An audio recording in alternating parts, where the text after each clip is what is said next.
Assalamualaikum warahmatullahi wabarakatuh. Bismillahirrahmanirrahim. Alhamdulillahirrahmanirrahim. Wassalatu wassalamu ala asyrafil mursalin wa ala alihi washabihi ajmain.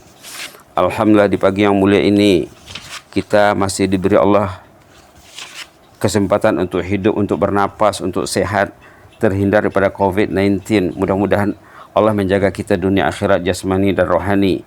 Allah lah yang menentukan orang itu sehat sakitnya, hidup matinya, karena Allah itu yang menjaga alam ini. Jadi jangan lupa bergantung kepada Allah. Sekarang kita masih bersama surat Takatsur, siri yang ke-9. Mungkin besok siri yang ke-10 yang terakhir. Ada 10 siri, 10 serial semuanya. Untuk mengawali majlis dibaca sama-sama surat Takatsur. A'udzubillahi minasyaitonirrajim. Bismillahirrahmanirrahim. Alhaakumut takatsur hatta zurtumul maqabir kalla sawfa ta'lamun thumma kalla sawfa ta'lamun kalla law ta'lamuna ilmal yaqin latarawunnal jahim thumma latarawunnaha 'ainal yaqin thumma latus'alunna yawma idzin 'anin na'im. Shadaqallahul azim. Allahumma ja'alna lina'maika minasyakirin. Sekarang yang akan datang pedoman hidup dan hukum hakam. Kita mau guna tafsir Al-Munir edisi Malaysia dan Indonesia. Edisi Malaysia terbitan Persatuan Ulama Malaysia PUM. Edisi Indonesia terbitan Gema Insani. Bagi jemaah yang ada tafsir Al-Munir Gema Insani boleh dilihat halaman 658 yang menggunakan tafsir karya Malaysia 399, halaman 399 dengan tajuk Pedoman dan Hukum Hakam. Apa pelajaran yang dapat diambil daripada surah Takatsur ini? Semuanya ada 6 poin. Kesimpulannya ini, rumusan. Kita akan bincang 3 poin pagi ini, besok kita akan lanjut dengan 3 poin. Ayat ini memberikan perhatian kepada manusia tentang perkara berikut, kata edisi Malaysia. 1. Walaupun manusia mungkin beruntung dari segi mengumpul harta dan kekayaan, ramai orang yang kaya, hebat rumahnya, hebat kendaraannya, banyak duitnya, banyak asetnya, namun sebenarnya mereka berada dalam kerugian sekiranya mereka tidak melakukan amalan yang baik untuk kehidupan akhirat. La haula wala quwwata illa billah. Itu dia ya. Subhanallah. Kalau mereka itu lalai, mereka berarti rugi walaupun menumpu harta kekayaan. Allah memberi amaran kepada kita agar tidak meninggalkan segala amal saleh dan supaya membuat persediaan untuk hari akhirat. Jangan hanya terintang mencari duit. Jangan hanya terintang mencari aset-aset keduniaan, lupa kepada akhirat. Allah juga mencela golongan yang disibukkan oleh sikap berbangga dengan harta yang banyak dan anak pinak. Jangan begitu ya. Allah mencela orang yang lalai. Sebaliknya, lupa mentaati Allah sehinggalah mereka mati dan dikebumikan dalam kubur. Itu maksud ayat ini. Alhaakumut takatsur hatta zurtumul maqabir. Kamu lalai sehingga kamu mati dan dimasukkan ke kubur. Itu keadaan majoriti manusia. Majoriti manusia hidupnya lalai. Majoriti manusia hidupnya lengah dan degil. Hatta zurtumul maqabir, sehingga orang itu masuk dalam kubur. Amat jarang disebut dalam Quran perkataan kubur. Perkataan kubur tidak banyak disebut dalam Al-Quran. Antaranya ialah yang tersebut dalam surah ini. Sebenarnya menziarahi kubur merupakan ubat yang paling mujarab bagi mengobati hati yang keras.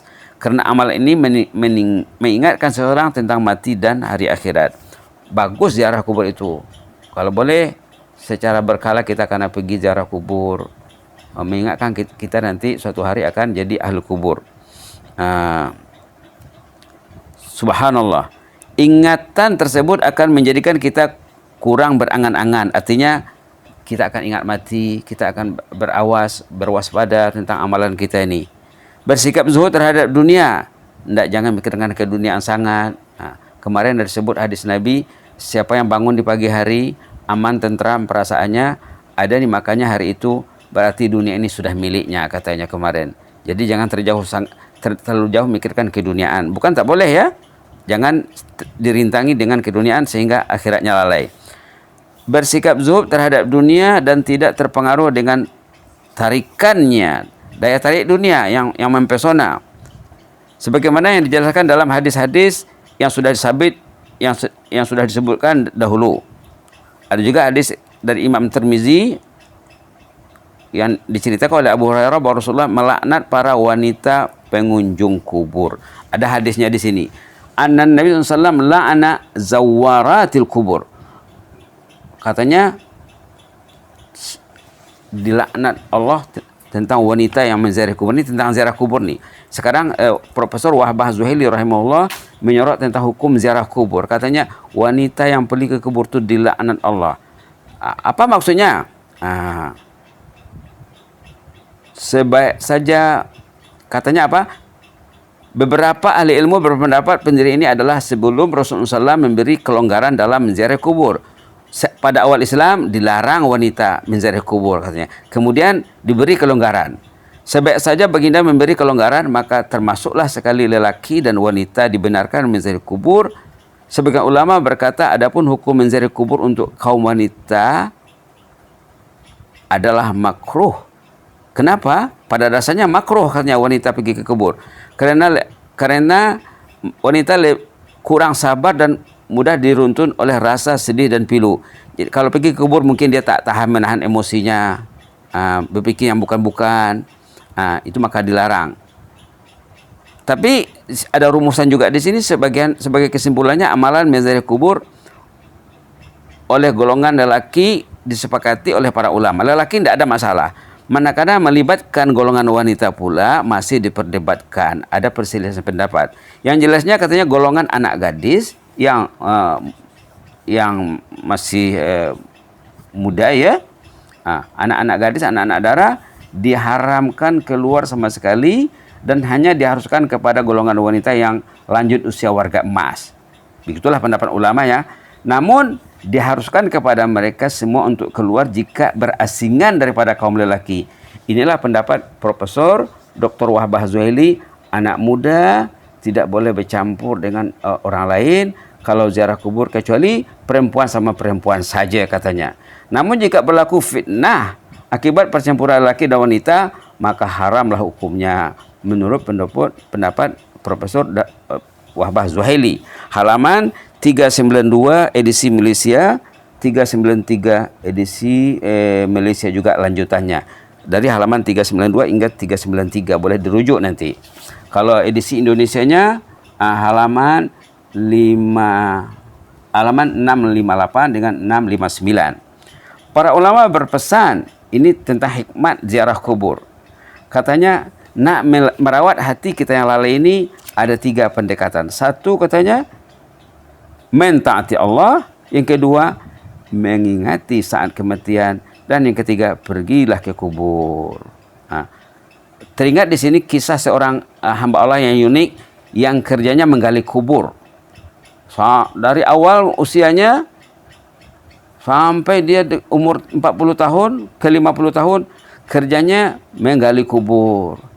Tiba-tiba satu hari ada seorang wanita membawa jenazah anaknya ke kubur, minta orang tadi memasuknya ke liang lahat.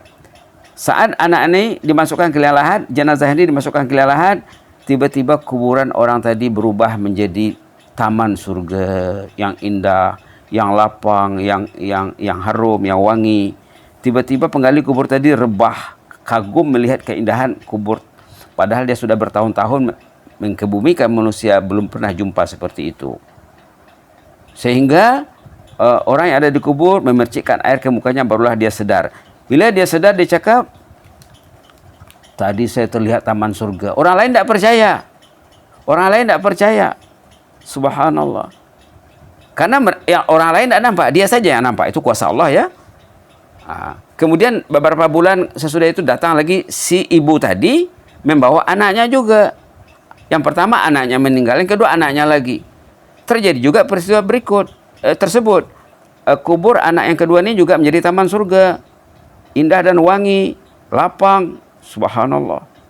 Akhirnya si lelaki tadi bertanya,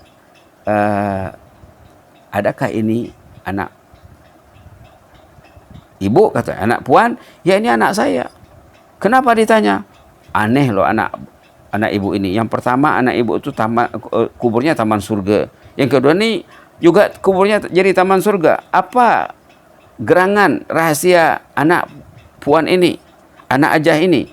Oh, katanya anak yang pertama tadi dia meninggal waktu belajar, menggali ilmu, berkecimpung dalam lautan ilmu, menggali ilmu.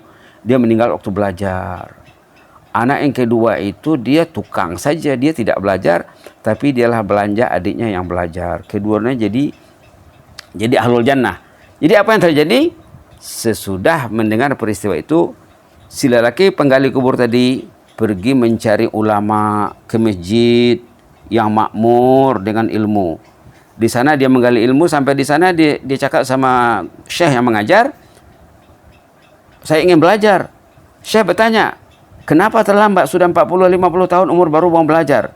Baru dia cerita bahwa dia melihat realiti cerita orang yang dikuburkan, yang kuburnya menjadi taman surga. Subhanallah. Dia belajar daripada realiti yang nampak sama dia, orang lain tak nampak. Akhirnya dia belajar, dia start dari alif, start dari awal, akhirnya dia menjadi orang alim, terkenal. Sudah banyak diviralkan di media massa, di media sosial ceritanya ini ya. Akhirnya menjadi orang alim, sudah 40 ke 50 tahun umurnya baru belajar, tapi dengan rajin, dengan tekun belajar daripada sejarah orang yang kuburnya menjadi taman surga tadi. Akhirnya dia menjadi orang alim, anak keturunan pun orang-orang alim belaka terkenal di Syria sana, yang namanya akhirnya dibuat julukannya Al-Haffar. Ramai ulama-ulama di Syria sana, ini ceritanya di Syria ya, yang di ujungnya namanya disebut Al-Haffar, tukang gali kubur. Jadi dari cerita kubur dan orang yang kuburnya menjadi taman surga, orang itu belajar. Kita juga sepatutnya jangan pernah lalai daripada menggali ilmu untuk mendekatkan diri kita kepada Allah Subhanahu wa taala. Mudah-mudahan besok kita lanjutkan untuk 3 poin lagi, 4, 5 dan 6. Aqulu qouli hadza wa astaghfirullah li wa lakum. Allahumma zidna wa la tanqusna.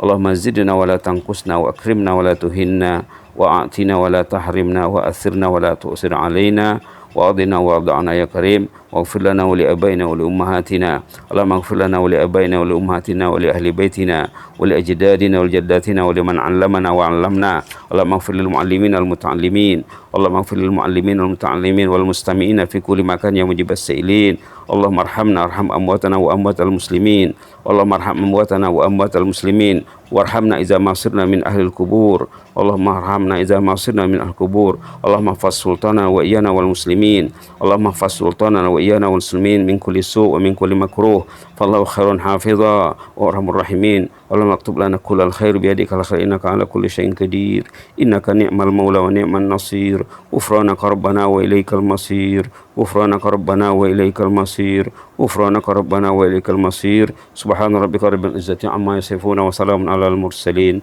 الحمد لله رب العالمين آمين آمين تقبل الله منا ومنكم إني أحبكم في الله وجزاكم الله خيرا.